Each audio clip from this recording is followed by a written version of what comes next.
Honorable members, the only item on the order paper today is the statement by the Minister of Police on actions taken by the South African Police Service to deal with the threat posed by those committing acts of extortion in South Africa. I've been informed that the Minister's statement has been distributed. Thank you, Honorable Minister. I now invite you to the podium.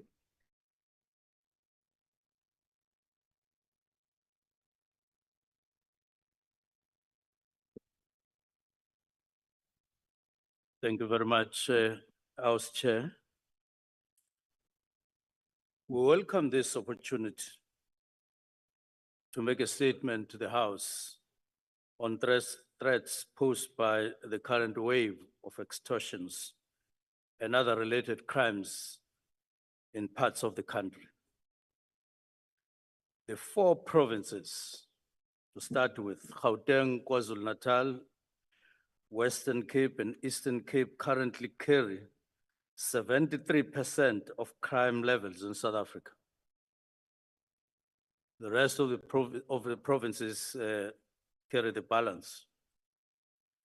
The gravity of these crimes alone, including extortions, is of serious concern to us over and above their concentration. Extortions have been emerging over time and has now reached levels where all communities in our country beyond the 4 provinces indicated above have become very angry, bitter, and agitated. The pain has gone very deep. The mood expressed in communities all around the country is also reflective of statements that have been made in the House unanimously against these crimes in the short past. Somewhere in the background, the current socio-economic conditions are militating against low crime levels in the country and need to be addressed urgently by this House and also by the executive. The modus operandi of the perpetrators involved in these heinous acts is well known. Most of them are individuals who do not want to work, but rather choose to parade as armies of murderous parasites that must be fought and rejected by society as a whole. They are often armed, operating in groups, and instill fear and chaos. The relative silence of communities and low reporting is all due to these fears. So we offer communities toll-free numbers, we communicate, we talk to them, but there's a lot of fear out there. Police, of course, led by ministry, are hard at work fighting these crimes on a daily basis. Among recent operations is where suspects identified through intelligence as extortionists were confronted in Milnerton in Cape Town.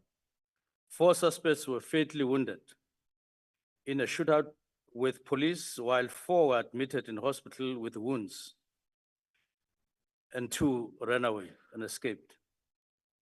In the Eastern Cape, operations are underway and we're focusing in Mthatha and Nelson Mandela Bay on similar crimes, including illegal occupation of buildings and stock theft, among others. 12 cases have recently been reported on the hotline and investigations are underway. We are observing signs of resistance among criminals, but we want to say that police will prevail. They will have to prevail, and we'll make sure that they prevail.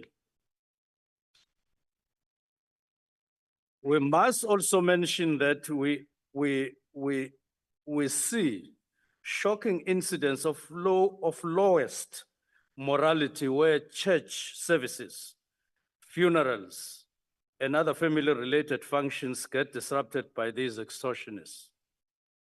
In Gauteng, 3 criminals were arrested in Bronkhorstspruit 3 weeks ago and on activities related to extortions.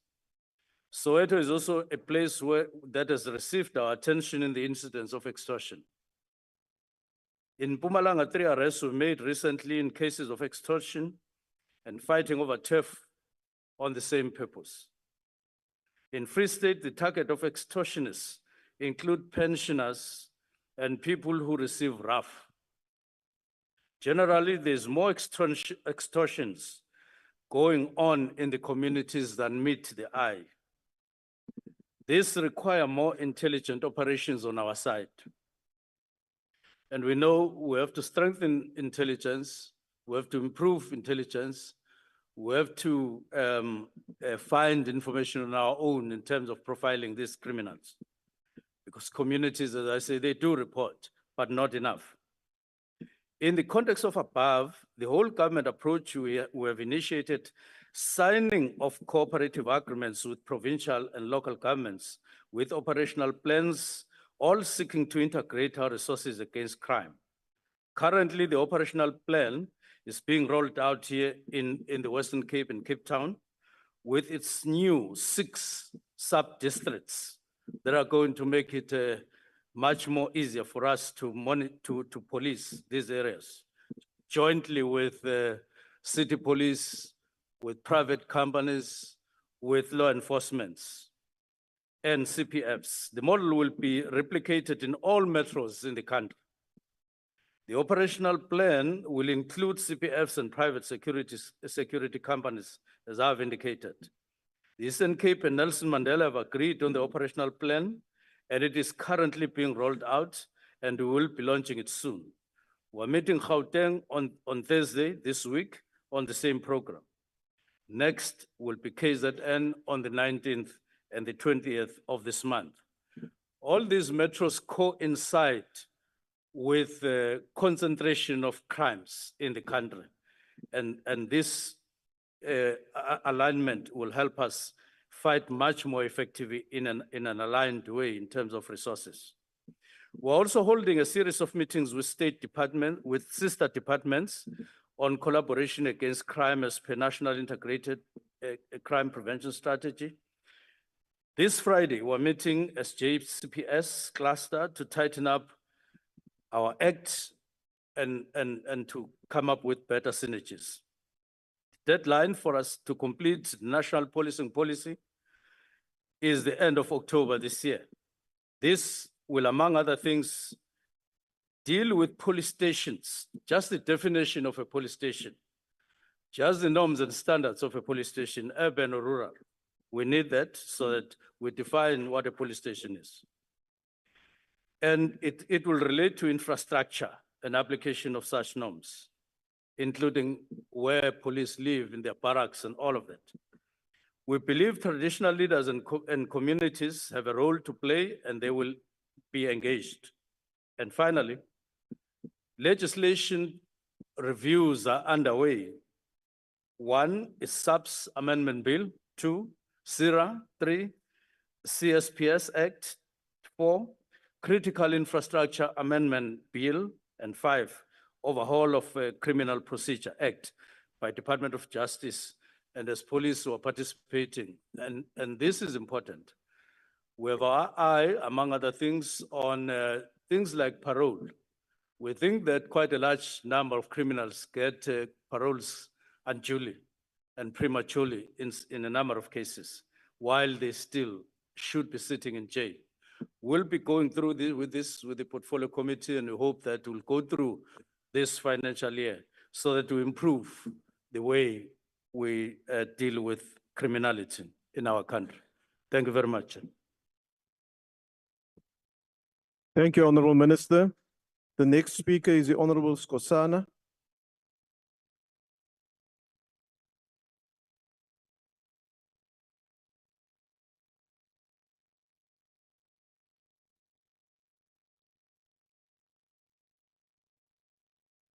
Thank you, Honorable Chair. Lawlessness and poverty have become a defining feature of the ANC of Mr. Ramaphosa. The MK party has observed a sharp increase in extortion cases.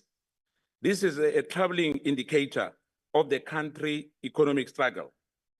Compared to the glorious years of His Excellency President Zuma, the current surge in extortion incident coincide with a significant rise in unemployment.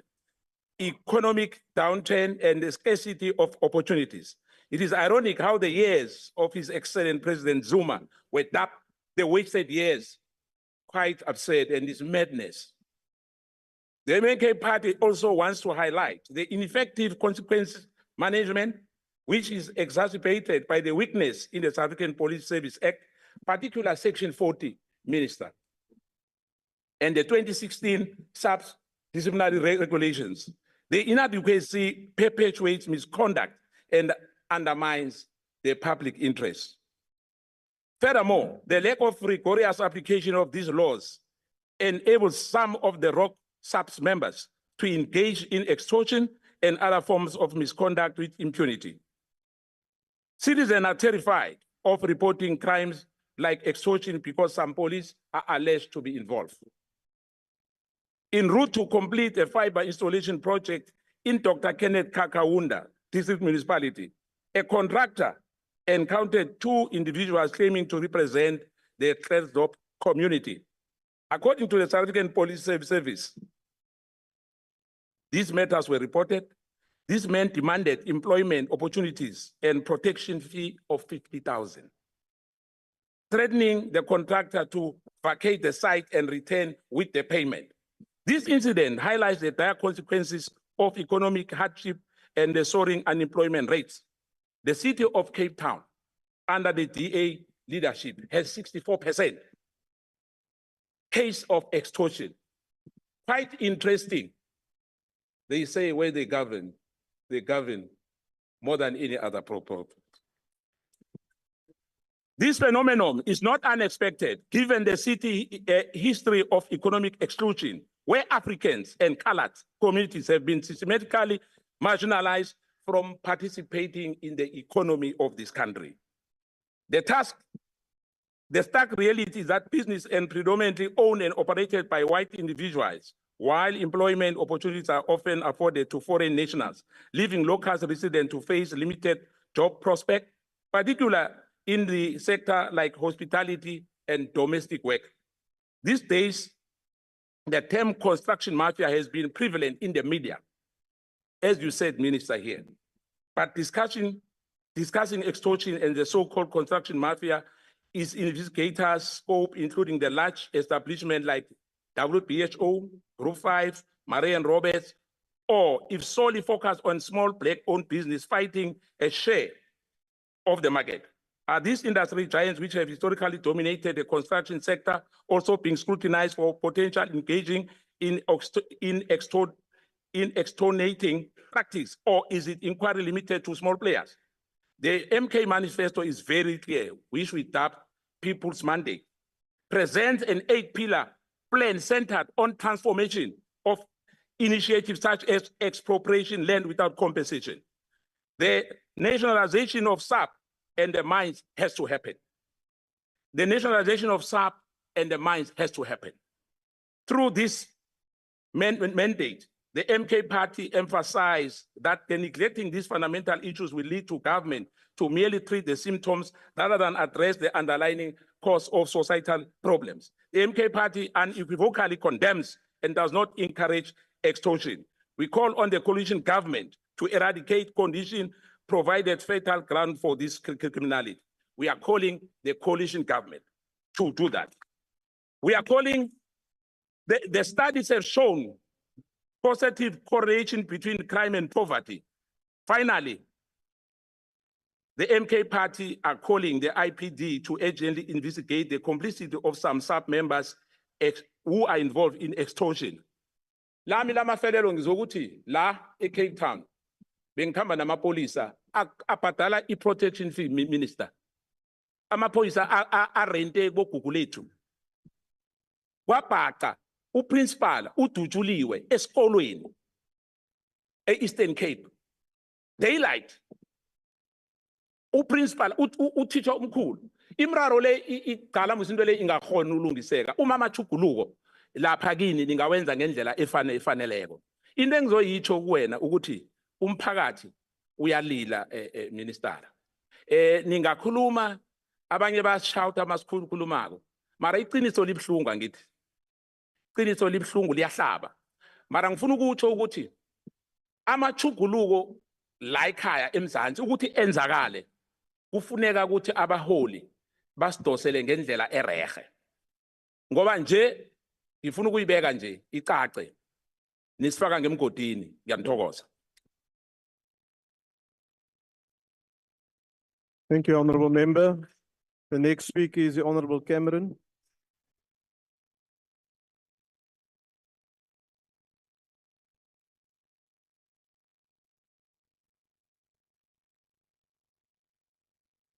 Order, Honorable Members. Thank you, Honorable House Chair. Honorable members, all protocol observed. Extortion is a rapidly escalating threat that affects every single layer of society in South Africa, from large corporations to smaller township businesses and even our schools. It is deeply rooted, and it's an issue that is jeopardizing the economic stability and tears at the social fabric of every single part of our country, and it has become a national crisis. Today, I dedicate this speech to the brave civilians that were violently assaulted by members of the Presidential Protection Unit, specifically those 8 SAPS members that were meant to protect the Deputy President on the N1 in Johannesburg in 2023. I mention this because, like an extortion racket, civilians are unfortunately sometimes held captive by the employment of rogue elements in our law enforcement agencies. These isolated rogue elements unfortunately then cheapen the ranks of the majority and thus the thousands of professional officers and dedicated cops that work so extremely hard. And even though they're on the minority, these bad actors impact not only their fellow officers, but erode public trust that our law enforcement agencies so desperately need. This very incident underscores the need that we urgently must address the misconduct within our own ranks before we can effectively and sustainably combat the existential extortion epidemic facing this country. The courage of these specific victims and whistleblowers like Babita Diukaran, Thomas and Kluter Murray, who confront corruption and injustice head-on, are powerful reminders of the vital role that integrity plays in our collective effort to oppose those who exploit and oppress our communities. Extortion is not a new phenomenon in South Africa, but it's now reached a point of crisis. Recent events, such as the closure of Dr. Anele Yako's ophthalmology practice in Mthatha, who was forced to shut down his practice and go into hiding, highlights the destructive impact these crimes have on individuals, their communities, and the essential services that they are meant to provide. Extortion actually acts as an additional illegal tax on an already strained economy, draining businesses of much needed funds. Its spread is fueled by 3 key factors. The first one is the continued growth of violent, organized armed groups, a perception of legitimacy, or an element of fear they cultivate within different communities in South Africa. The inability or unwillingness of state institutions to respond effectively is the third and final factor. A further example is the continued attacks on the Intercape bus service between the Eastern Cape and the Western Cape, including numerous cases of intimidation and violence, even murder, committed by known taxi extortion mafia figures. Attacks, extortion, intimidation of commuter transport systems threaten the livelihoods of millions and must be addressed urgently. Extortion syndicates challenge the very legitimacy of the state. Their demands for local taxes, similar to those seen in regions where gangs or militias have completely taken over the state functions, and they appear especially where state institutions are either weakened or compromised. To extort requires little more than the ability and willingness to intimidate victims and mete out violence. No sector is immune, from public transport, construction, and small businesses to critical public services like healthcare and education. It has also become pervasive in our nightlife economy. often linked to the drug trade and others. And if unchecked, it will spread to other sectors, and it will be exacerbated by cases of corruption and bribery in law enforcement. The impact of extortion on our communities is absolutely profound. It creates a climate of fear, stifling entrepreneurial spirit, and deters investment. In townships where small businesses are lifelines, extortion can ruin businesses, cost jobs, and devastate livelihoods, if not only take them, which in turn worsens poverty and further social instability. The construction industry is plagued with construction mafias and demands a share of contracts. They demand experience and thus causes project delays. It increases costs and even abandonment of those projects, further deterring investment and harming our fragile economy. In the public sector, extortion groups target essential services like waste collection, water and sanitation, and road maintenance, impacting the poorest communities the worst. These criminal acts not only disrupt the daily life, but also undermine the trust in public institutions that are meant to serve and protect, like the South African Police Service and even the National Prosecuting Authority. They use terror to ensure that their victims are silenced, and they obviously then, as the minister correctly said, stifle crime reporting. The fight against extortion is not a unique one in South Africa. It's a global challenge. It requires innovative responses, and Japan's successful efforts to curtail the Yakuza's influence offer valuable lessons in curbing protection payments, and countries like Italy that have seen success by simple community-based projects, where they have also engaged businesses to then publicly reject any form of mafia involvement. Community-driven initiatives on grassroots level, supported by effective state action, can empower communities and create a collective against extortion. It's simple. Our joint response just simply cannot be business as usual. Combating extortion requires a multifaceted approach. We need specialized law enforcement units on combating extortion and organized crime, capable of gathering intelligence, infiltrating syndicates, and ensuring robust prosecutions. In conclusion, there's no way that we can solve this crisis if we don't have integrated incentives for both the prosecuting authority and the police. If they don't work hand in hand, we cannot expect. Honourable Member, your win time has this expired. fight. Thank you. Thank you.